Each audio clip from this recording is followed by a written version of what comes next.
Yesu nashimwe bene data bari kutukurikira aya masaha. Ndi Bishop Musoni uko bisanzwe.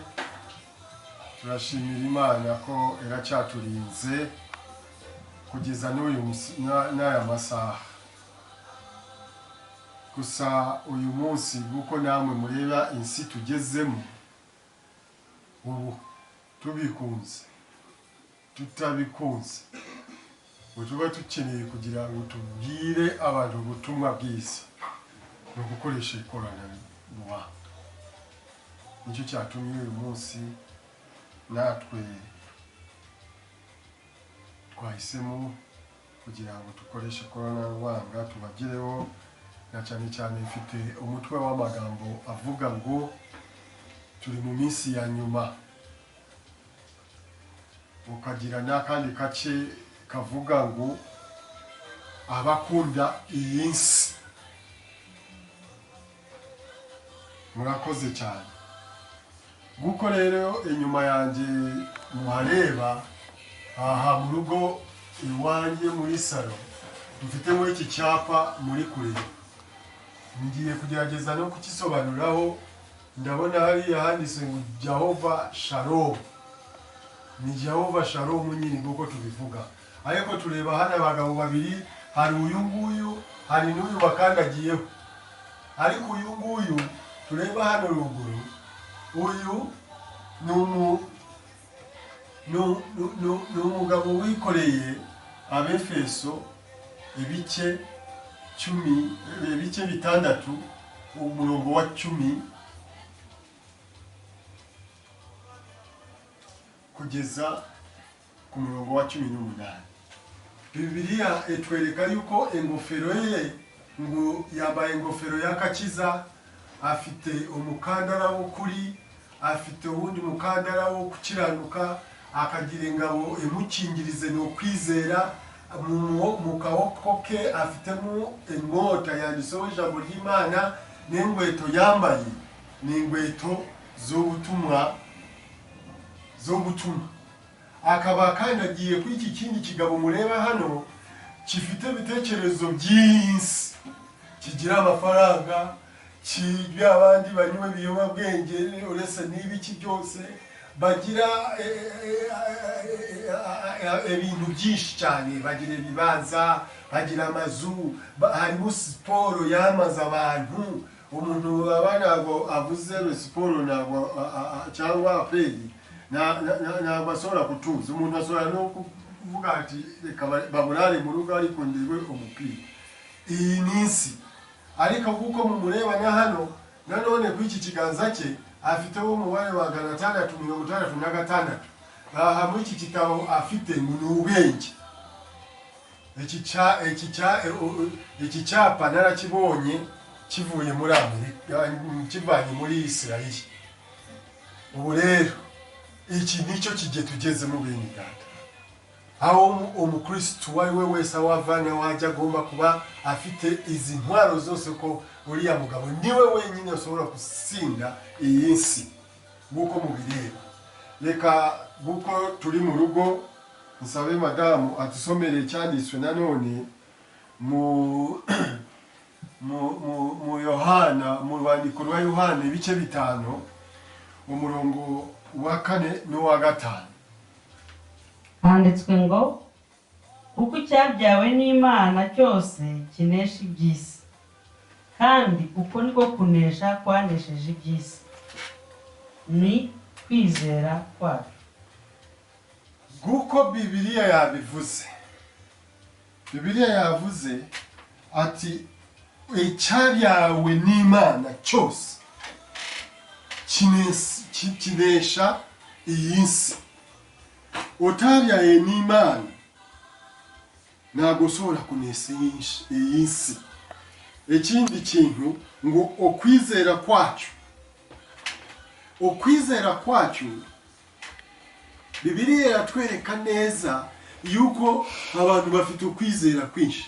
Ariko ko tureba muri Bibiliya tukusanga mu Baheburayo ibice 11 tugiye guhera ku murongo wa 30 tugeze ku wa 39. Bibiliya iravuga ngo icyabyawe n'Imana kinesha iyi nsi. Era ibyo ngibyo tubigeraho nuko tuba tufite kwizera. Uku kwizera niko kuri ahanga nshaka gukoraho kuvugaho. Umurongo wa 5 kavuga ngo indunesha iby'isi, ninde wanesha iby'isi?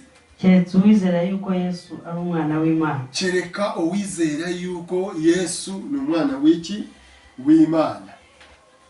Ubu rero nanjye nibyo nshaka kugira ngo mbabwire bene data, ntabwo tugiye kunesha ibyo ngiye kubabwira muri iri jambo ry'Imana, ntabwo twabinesha tutafite umwami Yesu. Ariko hagati aho ngaho nanone ntabwo twamunesha tutafite uko kwizera.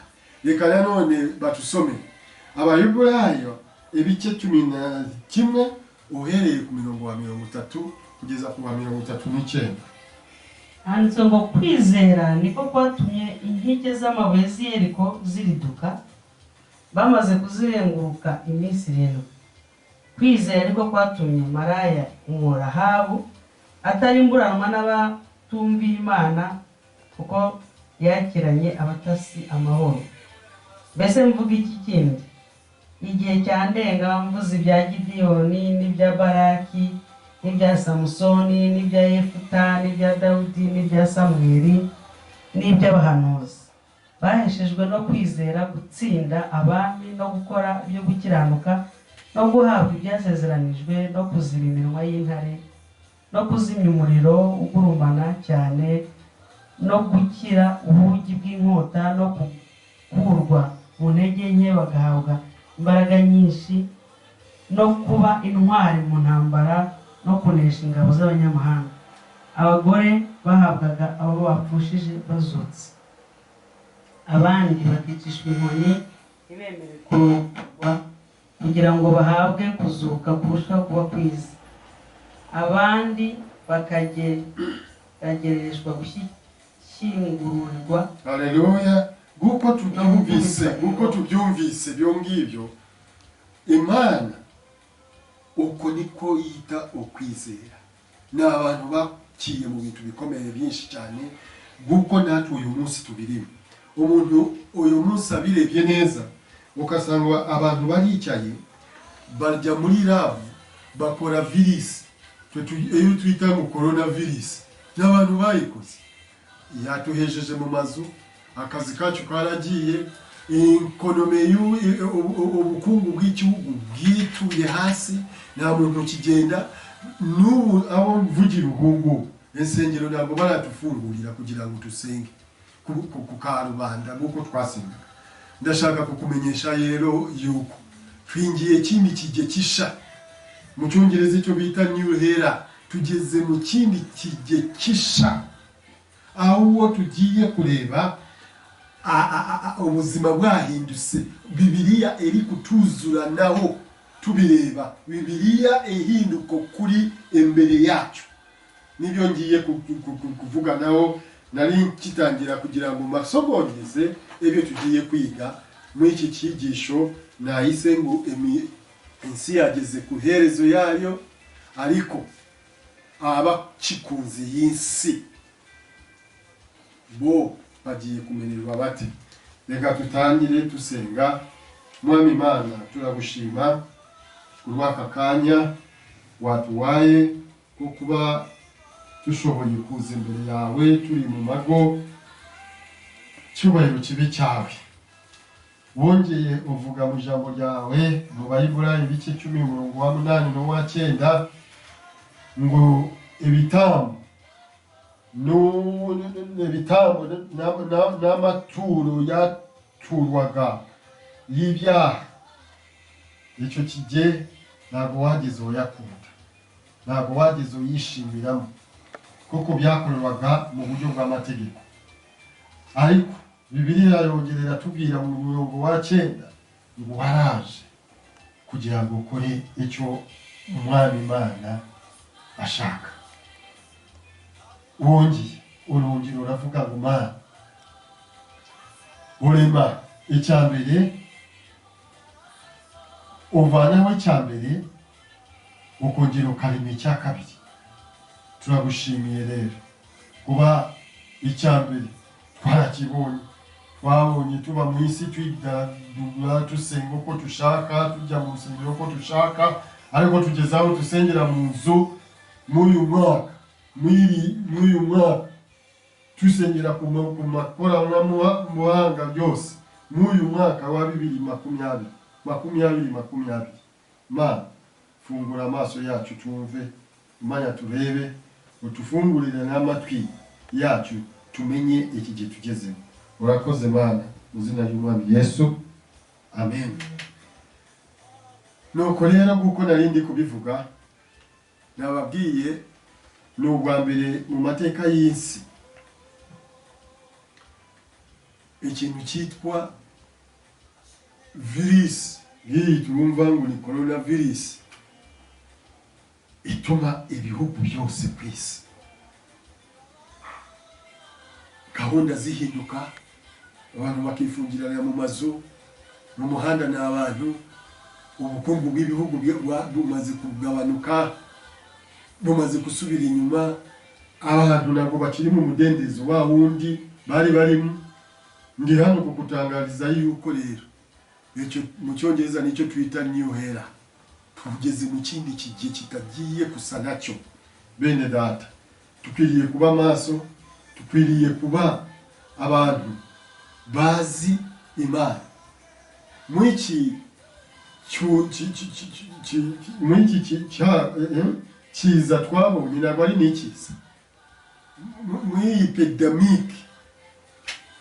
pedamiki ni ukuvuga ngo iyi coronavirus igira biza, igira n'ibibi. Yarakomeje kugenda ndeba abadamu kenshi hano muri Afurika, abagabo nitwe tujya ku kazi kenshi, nararebye abadamu ku mbuga bari gushimira Imana kurwa corona, kuko abagabo ntabwo bari bazi nuko n'abakozi bagira mu mungu ntabwo bari babazi. Muri minsi tumaze minsi turi mu nzu, umuntu wacaho akavuga ati ariko uyu nindi, ati uyu ni wa mukobwa utukora, ati uyu nguyu aba hano, kandi bamaranye nawe imyaka 2. Wumva ibyo byose twarabimenye, twamenye kubana n'abana, gukorana abana n'imikoro bari bafite y'ishuri, turahari gabaga. Ibi nabyo mu nyungu Imana yo yarungutse. Ikindi kintu nanone cyerekeye ku nyungu tufite,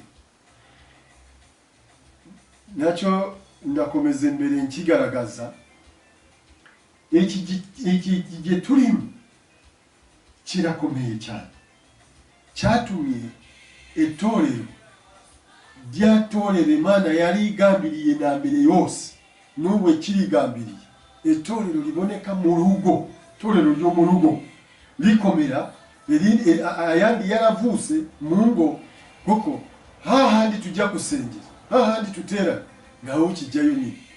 Ubu ni iki kihari? Papa yarahindutse pasiteri w'urugo, mama ahinduka sister pasiteri w'urugo, abana nibo bakristo. Ariko noneho iri teraniro tukora ntabwo ari gari yarindi twakoraga mu yamazu. Ubu ngubu yambaye ubusa. Ubu ngubu icyo turi gukora, turicara, umuntu akazanya ikigisho, buri muntu wese akakiganiraho.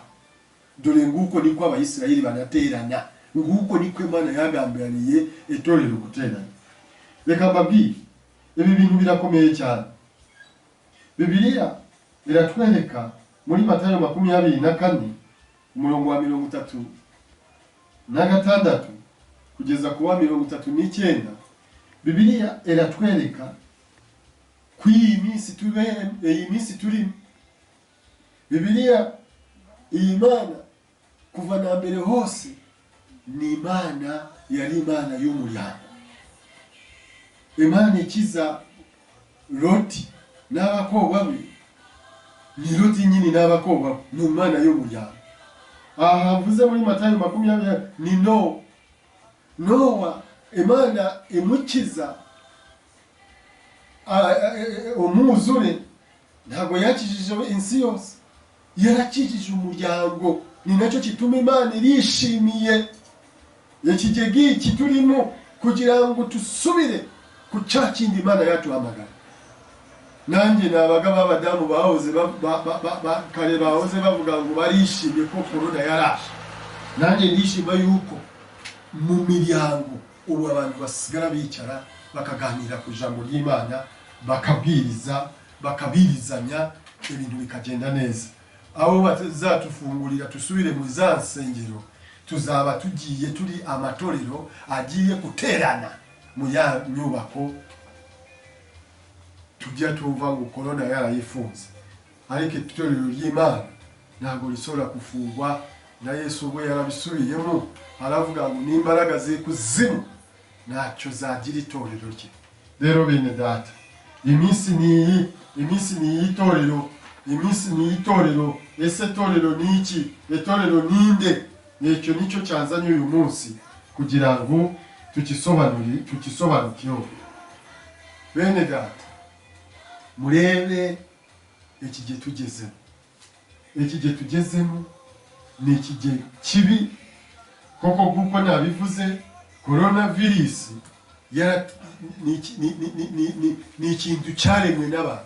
Abantu baragiye muri lab baravanga ibi bavanze, korona iba yabonetse.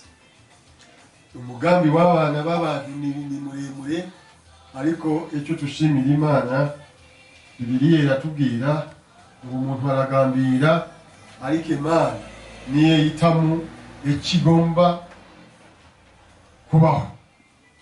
Haleluya! Kuko icyatumye nifuza kugira ngo nsangire nawe iri jambo uyu munsi, ihereye ku iki cyanditswe. Iki cyanditswe kiboneka muri Matayo ibice 24 umurongo wa 15, batusomera. ariko ubwo muzabona ikizira kirimbura cyahanuwe n'umuhanuzi Daniyeli gihagaze ahera, mubisoma byitondere. Haleluya! Ngo tuzabone ikizira cy'umurimbuzi kihagaze ahera. Aho rero ni wowe ushaka gusobanura. Ese ikizira cy'umurimbuzi Daniyeli yabonye, ga yarakibonye kibaho uko tubisoma nanone, nuko ntabwo tugiye kujyayo. None se ahera ni hehe? Ibyo bintu bibiri nibyo ushaka kugira ngo ngerageze kubisobanuraho. Ikizira cy'umurimbuzi turakibona nyuma, ariko ahera h'Imana ntabwo tuhasanga ahandi hantu. Ahera h'Imana ni umuntu. Haleluya! Ahera h'Imana ni umuntu. Bene data, umuntu niwe wenyine ufite ahera h'Imana. Kubera iki? Bibiliya irasobanura icya mu Bakorinto ba mbere ibice 3 n'umurongo wa 16 n'uwa 17. Bibiliya iratubwira ngo Nimuzi ko muri urusengero rw'Imana, kandi ko umwuka w'Imana aba muri mwe. Umuntu utsemba urusengero rw'Imana, Imana izamutsemba, kuko urusengero rw'Imana ari urwera, kandi urwo rusengero ni mwe. Haleluya! Nitwe urusengero rw'Imana, nitwe ahera h'Imana. Hano umwami Yesu ari kutubwira muri Matayo 24 umurongo wa 15. Ahera h'Imana nitwe n'umubiri wacu. Uyu mubiri wacu, kuko nuko Paulo yabisobanuriye Abakorinto ati nitwe nzu y'Imana. Ni nacyo kituma korona yarafunze insengero n'ubako, ariko ntabwo korona ashobora gufungura urusengero rw'Imana. Nitwe hera h'Imana. Ese wetubaga nitwe ahera h'Imana, ebituzenguruse byo ebyishe nyuma y'izi korona mubizi. Reka tongere kusoma Abakorinto ba mbere ibice 6 umurongo wa 19 gusa. Mbese ntimuzi yuko imibiri yanyu ari insengero z'umwuka wera uri muri mwe, uwo mufite wavuye ku Mana, kandi ntimuri abanyu ngo mwigenge. Ntabwo turi abacu kugira ngo twigenge. Emibiri yacu nizo nsengero z'Imana. Mana ishimwe kuri wowe wari wicaye mu rugo rwawe ufite amariro rira uvuga ngo nge Mana urusengero bararusinze bararufunze noneho twabaye abande. Reka nkubwire wa mubyeyi we wa papa we wa mwana we uri kunumva, urusengero rw'Imana ni wowe rusengero rw'Imana. Na cyane cyane turebye nanone ko Imana yacu yewe yarimutse kera ntabwo kiba muri izo nsengero. Dusomye ibyakozwe n'intumwa bice 7 tuhereye ku murongo wa 48 kugeza ku wa 50. Yewe nanashakaga kugira ngo tutangire ku 44 ariko nakanya reka tutangire ku wa 48. Bibiliya yaravuze ngo nyamara isumba byose ntiba mu mazu yubatswe n'amaboko, nk'uko umuhanuzi yavuze ati ijuru ni ryo ntebe yanjye, isi nayo ntebe y'ibirenge byanjye, muzanyubakira nzu ki? Niko Uwiteka ababaza, cyangwa nzaruhukira ahantu ki? Mbese intoki zanjye sizo zaremye ibyo byose? Haleluya! Ni Imana, ntabwo tushobora kuyubakira urusengero kwirwemo, ariko urwo yiyubakiye rwa rundi rwashimangiwe n'umwana wayo Yesu Kristo ruvuga ngo nzubaka urusengero kandi n'imbaraga ze kuzimu ntacyo zizarutwara. Nitwe twatuye umwami Yesu akatubera umukiza w'ubugingo bwacu. Bene data, reka mbabwire, Imana niyo yaremye isi, wakubaka urusengero rungana n'isi kuko ibirenge byayo ngo nibo biri? Ntabwo bishoboka. Ariko nanone umwami Yesu yongeye aratubwira ati ni muri mu muntu ngo data azaza abe muri mwe, nanjye nzaza abe muri mwe, n'umwuka w'Imana nawo okazoka abana muri twe. Bene data, uyu mubiri ni muto guko tungana, twakiyita uko twiyita kose. Dore hano mu Rwanda byatuhitanye byari byinshi, tufa ibintu bitagira n'akamaro. Mana ishimwe, Mana yarakoresheje nanone abanyarwanda batuvana mu kabutindi mu bitekerezo bya kera bitagira. N'ubu nibi niko bimeze, tuvane ibitekerezo mu nsengero twajyaga kusengeramo, ahubwo tuzishyire mu rusengero rusora no kwakira Imana, rukakira umwana w'Imana, rukakira umwuka wera muri twe.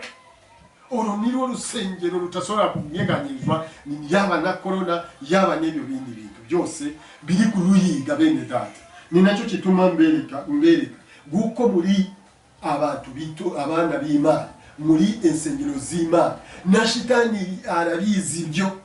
Nicyo kituma yibasiye iyo torero kugira ngo ayishireho ikizira cya kindi Yesu yongeye kutwibusa muri Daniel 24 umurongo wa 15. Iki kizira kitaniye kuhagarara ahera ni hehe? Ni ku mibiri yacu. Mibiri yacu ni iki shitani ashaka kudushiraho? Arashaka kudushiraho icyo bita computer chip. Computer chip ni kiki? Umuntu wabona akakantu kitwa computer chip bakakakushiraho mu mubiri, ubuhindise umuntu robo. Ibi tugiye kubireba muri izi video. Yego ntabwo zisobanuye, ariko wowe bikusaba kugira ngo ziri mu Cyongereza, wowe zikusaba kugira ngo uzibone gusa, urebe bikurikiraho gusa. Ibindi nabisobanuraho nyuma yuko mumaze kuzibona, ariko murebe nsi tugezemo. Ense shaka kufata ikizira ikishire ahera h'Imana ari wowe rusenge, ari wowe nanjye. Murakoze, reka mubanze mukurikire izi video clip cyangwa ukuri kugaragazwa ku mbuga nkorana buhanga. Murakoze, Imana ebaho umugisha. In a biohacking technology that is steadily becoming a part of normal life in Sweden. We have created a new implant, which is not a chip, it's a full device where you can add different lights, different vibration, different functions. Sweden is a very tech-literate society. And I think this is the main explanation, really, why a lot of Swedes are adopting chip implants. Swedes haven't been shy about upgrading themselves with the new version. Thousands already have microchip implants that they use in their daily lives, waving their hand to gain entrance to the gym, confirm their ID or make payments. A short moment of pain not putting them off becoming part Swede, part machine. This event is an implant party, simply where ordinary people can show up and get a microchip embedded under their skin. The biohacking movement in Sweden is hosting them all over Europe, but it's at home where they get the most willing recipients. I think it's really cool. You don't have to carry any keys or anything. It's just your body. In maybe 10 years, everything will be in your hand. In Sweden, more than anywhere else, the future is already here. The national train company SJ has around 2,600 people signed up to use microchips instead of train tickets. Did you see that? And no need to mind the generation gap. 18-year-old Felicia and father Magnus still bear the scars of their new implants. Student Hannah Herving is also freshly chipped and now just needs to program it to open doors. Although, importantly for a future career, it does already connect to her LinkedIn. Some people say I'm mad that I don't know if it's safe and all that, but people have been putting these chips into animals for 20 years, so I'm not worried about that. The long-term goal is for the new chips to help provide medical care in remote communities. They're already getting under the skin of the Swedes and may soon become just another normal part of modern life and of the human body. Paul Rees, Al Jazeera, Lund, Sweden. Will you call me? Sorry? Will you call me? You mean telephone you? Yes. When? Now. But you're sitting right here. This is why I wanted to have lunch. You just phone me. Now.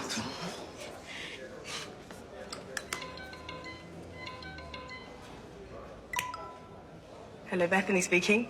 Hello? You phoning for Bethany? Yes. What are you doing? This is Bethany, can you hear me? Well, you're right in front of me. But can you hear me down the phone? Oh my God. This is me. On the phone, I had it implanted. My hand is the phone. I can walk and talk because I'm on the phone inside my hand. I am the phone. This is what phones are going to be from now on. I have integrated. Thank you for your call.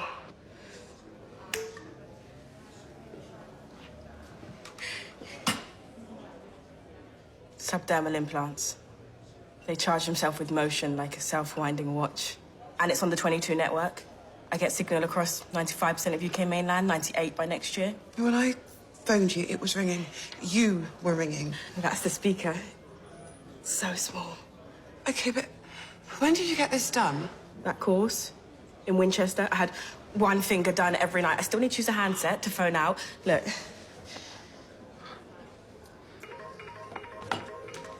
Hello? Hi. Okay, but look, I can't believe you had surgery without telling me. Skin plants, not surgery, and I knew you'd be cross. But I'm 18, and you had that tattoo when you were 18, and it's the same sort of thing. And I wanted to ask you, will you do me a favour? What? Will you tell Dad? Oh, sweetheart. Please, will you tell Dad for me? murakoze cyane nk'uko mwarebye izi video clip mwarebye umwana w'umukobwa afashe ibiganza be bafashe ibiganza be babishiramo icyo twita tekinoloji ntabwo bimusaba telefone kugira ngo telefone ahubwo akoresha intoki ze akatelefona akakira akabivuga uyu mwana w'umukobwa yari kuganiriza wundi mugenzi we amwereka aho insi uhereye ubu n'imbere uko tugomba gukomeza kuba iyo niyo video ya wa mukobwa erangira uwo mukobwa abwira mugenzi we atubimbwirire data mubibwire data umubwire umumbwirire awongeze bene data iki nicyo kigiye tugeze mu kigiwe bakushiramo iyo computer chip ku basore bacu tufite uyu munsi yagura ka telefoni ka iPhone akumva yabayeho ikitangaza akumva yabayeho mu buryo butari busanzwe yagura ako kamodoka wabona imana kagura nako kazu ukumvaga wowe ufite uko uteye ukundi reka nkubwire nge nimunda kubwira ibindi bigiye kuza bashaka kugira ngo bikorere mu mubiri wawe gako ka video k'uwo mukobwa ari ku telefona umva ariko icyo bamushizemo nico Bibiliya yita ikizira kihagaza hera h'Imana koko kiri mu mubiri w'umuntu bene data ndashaka kugira ngo tumvikane neza ndashaka kugira ngo tusobanukirwe ibihe tugezemo ni bibi akandi ka video clip nako ngako katwerese ahandi mu Buswede abantu basigara babashizeho cyeririmba bwiye nibyo mwarebye ntabwo ari magambo ntabwo ari bitu bakinye ni ibintu mpamo ni ibintu bafashe bashiramo abantu mu ntoke zabo ako kacipu bamara kukabashiramo ibi kugira ngo bajye kuri konte zabo nako kanya no kugira ngo bavunwe babarebe naho bari nako kanya bashaka ebiya batababwira yubashaka no kukwitana bakuyitana koko ako kantu kakurimo kakujyamo kakajyane mu myumviro yawe gakakuhindura robo nicyo kituma turi mu bihe bigoye cyane mu bihe tufite icyo bita artificial intelligence robots tufite amarobo yekoranabuhanga ntabwo abantu bakitongana n'abadamu ba watongana rimwe na kabiri murabizi tunokutana ejo bundi tuzumva ngo yazanye iyo robo izo robo nazo ni abantu ubanza kuyitereta kugira ngo yikoreshe ibyo ushaka kuyikoresha kubera iki bayishizemo ubwenge ko mu cyongereza bayivuze ngo ni ifite ubwenge kamere artificial intelligence ebyo byose bikazakorana n'izi mbaraga izi za internet natwe turi gukoresha ubu ngomba kuba mfite data ubu rero bafite data bashaka kutuzanira igiye kuza vuba data ivuga yitwa mu 5G generation ya gatano ebyo bintu tuzaba tubifite bya 5G aba bantu bazahinduka abantu rimwe bazagatuhindukira kandi twari tuziko ngo twabonye abakunzi cyangwa twabonye imodoka zitwara twe twicaye gusa cyangwa twe tufite ukuntu tuvana amafaranga yacu muri banka nta kintu ukoze cyangwa tufite uburyo tureba televiziyo nta televiziyo tufite numva aho niwo tugiye ariko ibyo bintu byose bene data byakaba yari biza bitagira mu mubiri wacu ariko biba bigiye kugira mu mubiri wacu ikizira cyawe ni muzi cyatugezeho karabaye nene cyo nshaka kukubwira ni kimwe mwene data tugomba kugerageza kurwana n'ubutatu bwa shitani bw'iki kigihe tugezemo ubutatu bwa shitani bw'iki kigihe tugezemo ni ubwami bushaka kutuzanaho ibintu byose ubu bwami bukagira ishusho yabwo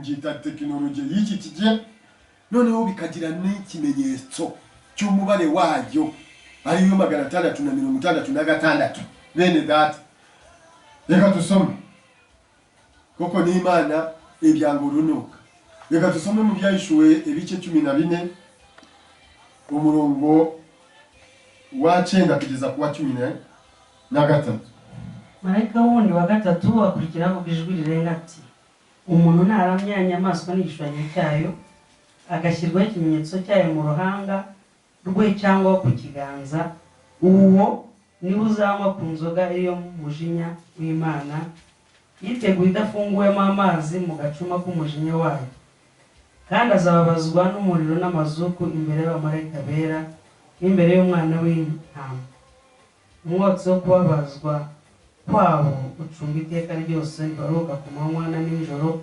abaramya ya nyamaswa n'igishushanyo cyayo, umuntu wese ushyirwaho ikimenyetso cy'izina ryayo. Hano kwihangana kw'abera bitondera amategeko y'Imana bakagira kwizera nk'ukwa Yesu. Murakoze cyane. Bibiliya Yesu yabivuze, byarushuwe twabibonye. Iyi nyamaswa igira ubutatu bwayo, twabumvise. Ni inyamaswa, ni igishushanyo cyayo cyangwa ikimenyetso cyayo, ari wo wa mubare wa 666. Umurongo wa 12 Bibiliya yatubwiye ati aha niho hari ukwihangana kw'abera, abakurikiza amategeko, abafite ukwizeraga kwa Kristo. Kwa kwizera nawoze mvugaho kuri mu Baheburayo ibice 11. Haleluya. Aho niho hari ukwizera, ukwihangana. Abantu benshi cyane bafite inyigisho, bamwe baravuga ati tuzaba twaragiye, abandi ngo tuzaba tuhari, ariko nge ndimo ndakwereka ebyo turimo uyu munsi. Bene data, ibi bintu byahari, ataho niwo ni nacyo kituma Bibiliya iravuga ngo uhereye ubu upfa akapfira mu zina rya Yesu Kristo arahirwa kuko ntabwo agiye kureba ibi turi kureba uyu munsi, ntabwo bari kubireba, baragiye. Kandi ikigeni iki kirageze aho abantu batangiye bagiye kuba bareba bakibaza, ese bimeze bite? Ese Yesu azaza ryari atutabara? Bene data, turi mu buzima bwaho Bibiliya igaragarira muri twe. Muri Matayo ibice 10 n'umurongo wa 16, ntabwo tugiye gusoma hose, tugiye gusoma imirongo imwe n'imwe kugeza ku mirongo 32. Aho niho hari amabwiriza. Usoro kuba uri kwibaza, se ibi bintu gatwabigezeho, ibi bintu turimo turabireba, twabigenza tute? Tuzifata tute? Tuzabyefatamo dute? Ni ibiki? Icyerekezo ni ikihe? Reka nkubwire, amabwiriza ari hano mu magambo yavuye mu kanwa k'umwami wacu Yesu Kristo. Matayo ibice 10 umurongo wa 16 kugeza ku 32. Niko tugomba kwitwara. Tugomba kwitwara mu ubu buryo. Bene data, Bibiliya iravuga aya magambo. Umurongo wa 26 navuze tugiye gusoma, twisome. Tugiye gusomamo imirongo imwe n'imwe. Umurongo wa 26 uravuga ngo nuko ntimuzabatinye, nuko tuzabatinye, kuko nta cyatwikiriwe kitazatwikururwa, nuko nta cyatwikiriwe kitazatwikurira, cyangwa igishwe kitazamenyekana, cyangwa kiyishwe. Guko n'ubu turi kubabwira ibintu bamwe n'ubwa mbere mu byumvise, ariko nibyo uko niko kuri, kandi nibyo turimo. Ntabwo bikiri ngo bizaza ngo tuzaba twagiye, oya, tubirimo. Tugomba no kumenya. Rero Bibiliya yatubwiye ntabwo tugomba gutinya umwami Yesu, niko yavuze, kuko nta cyayishu kitazayishuye. Haleluya. Nanone umurongo wa 28 urongera ukatubwira ku icyo kintu gikomeye cyane. Bene data, kandi ntimuzatinya abica umubiri, ngo kandi tutinye abazica umubiri badashobora kwica ubugingo, ahubwo mutinye ushobora kurimbura ubugingo n'umubiri muri Gehinomu. Haleluya. Nicyo niko Bibiliya ivuga. Guko tugiye gusoma nanone muri Mariko ibice 8. Bene data, Bibiliya yatubwiye ntabwo tugomba kutinya bica umubiri. Iki nicyo kije tugomba kutatinya abantu bica umubiri, ahubwo tukaba abantu batinya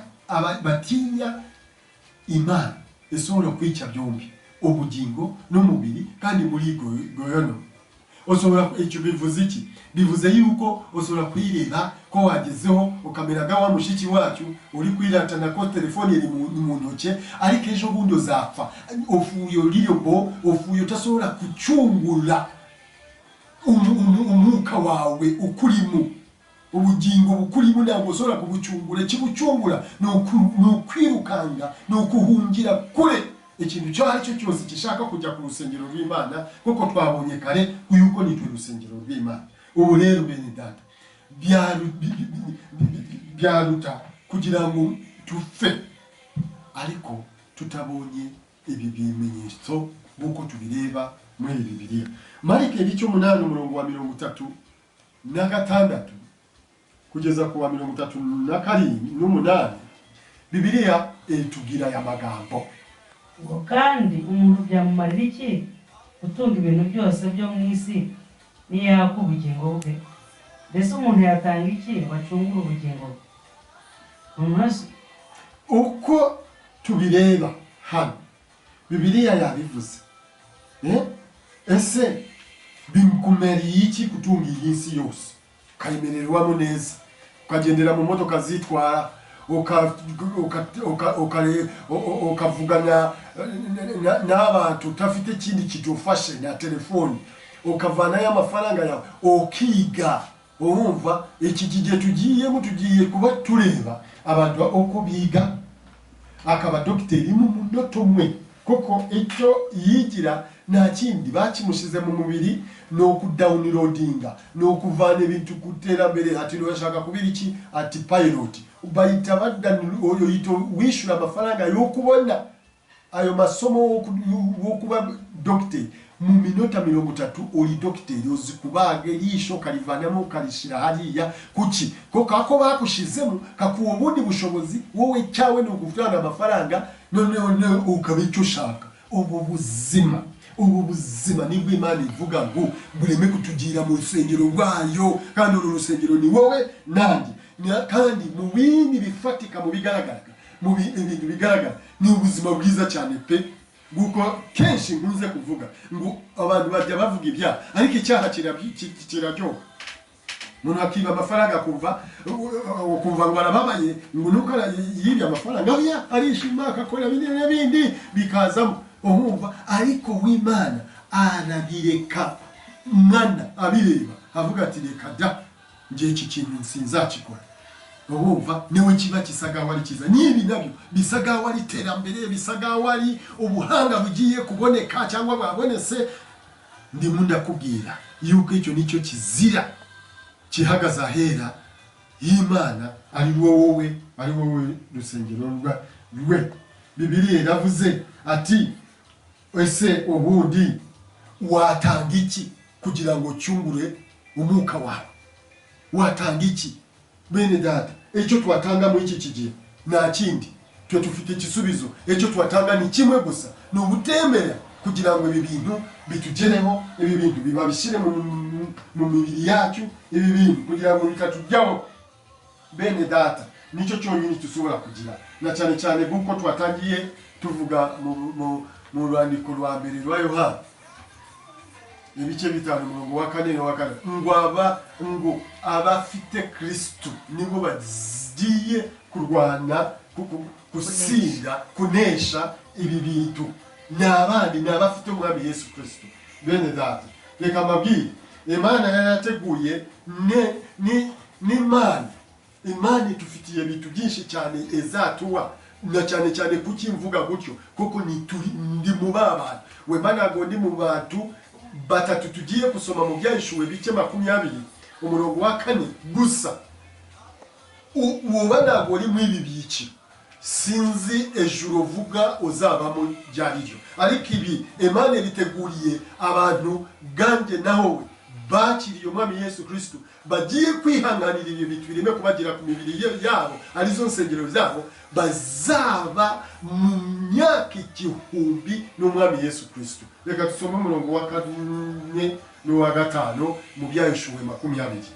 Mbona intebe z'ubwami, mbona bazicaraho bahabwa ubucamanza, kandi mbona imyuka y'abaciye ibihanga babahora guhamya kwa Yesu n'ijambo ry'Imana, ari bo bataramije ya nyamaswa cyangwa igishushanyo cyayo, kandi batashyizweho ikimenyetso cyayo. Barazuka bimana na Kristo imyaka 1000. Uwo ni wo muzuko wa mbere w'abapfu. Haleluya, haleluya. We tuba tutari mwabo yaba abahanuzi ba mbere, yaba ab'iki gihe cya Yesu, yaba ab'ijambo ry'Imana, yaba twe iki kizira cyagezeho batazaramya iyo nyamaswa n'ikishushanyo cyayo n'ikimenyetso cyayo ari cyo 666 ngo abo barazuka babana na mwami Yesu Kristo emyaka 1000 ku isi. Bene data, nguko niko tugomba kuba tumeze bene data. Nta kindi, nta handi, nta kintu, nta yindi nzira ya ishoboka. Iyi niyo nzira yonyine ishoboka, no kwizera umwami Yesu Kristo, no kwanga kugira ngo ibi bintu, kandi ndabizi neza bigiye gutwara n'ubugingo bwacu. Ni nacyo kituma Bibiliya yavuze ngo ndeba imyuka y'abapfuye babakaseho imitwe babaziza Yesu Kristo, babaziza ijambo ry'Imana, bataramije ya nyamaswa n'igishushanyo cyayo n'iki byose. Haleluya, ngo abo barazuka babana n'umwami Yesu. Iwo aho niko Bibiliya yatubwiye ngo aha tugeze mu iki kige tugezemo, ni ikige cyo gukora iki, cyo kwihangana. Tutagomba kutinya abayicyo mubiri, reka bawike, ariko ubugingo buri mu uyu mubiri nta muntu n'umwe ufite wo bubasha atari Imana. Ni nayo Bibiliya yatubwiye tugomba kutinya Imana isura kwica byombi, umubiri n'ubugingo muri goyo no mabene data. Rero ikindi kintu kikubitiyemo amasezerano yacu yose nanone ni ibyayishuwe 21 umurongo wa 7 bene data. Unesha azaragwa byose. Unesha azaragwa byose. Nanjye nzabe Imana ye. Nawe abo mwana wanje. Bene data, nguko niko bimeze, tuzaragwa byose. Bya bindi twari twizerereyemo, turi mu nsengero, turirimba, batukorera, batuprotokora, batugira bate, ibyo byose simbyanze, n'ubu tuzora kubisubiramo, ariko ntabwo bizamera guko twari tubimeze. Tugomba kuba turi abantu bashoboye kuhagarara, tukimenya, tukamenya umubiri. N'ubutuma twari turi kubwiriza, uwo twabwirizaga corona ataratufungira aho tusereranye, ubu tugiye gusubira yariko ibyo tugiye kuvuga si bisanzwe, bigiye kutawukana n'ibyo turimo, kuko ikizira kihagaza ahera bene data, guko twabibonye. Ndabashimiye rero,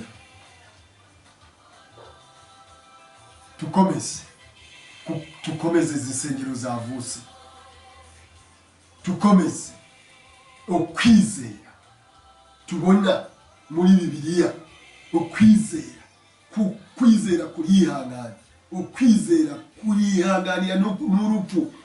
Tukomere mu kigegiki n'Imana izatuwa ibyiza byinshi guko twabibonye. Ngo unesha ni intambara twatangiye bene data, hazaragwa byose, kandi Imana izitwa Imana yacu. Imana ibaho umugisha. Reka ndangize nsenga. Mwami Yesu, urakoze wo guko Abayisiraheli bakwitangu Yashua, turagushimiye aya masaha, iki cyigisho tumvise, iri jambo ryawe ushimira ugiye kuryumva wawe wese waryumvise. Mwami, kuko nasabye nakare, tuwe tukingurira amaso, tuwe kumenya ibigiye tugezemo, tuwe gusobanukirwa n'ibingibi byitangu n'iterambere, ariko ritere imbere rishaka kugana ku mibiri yacu.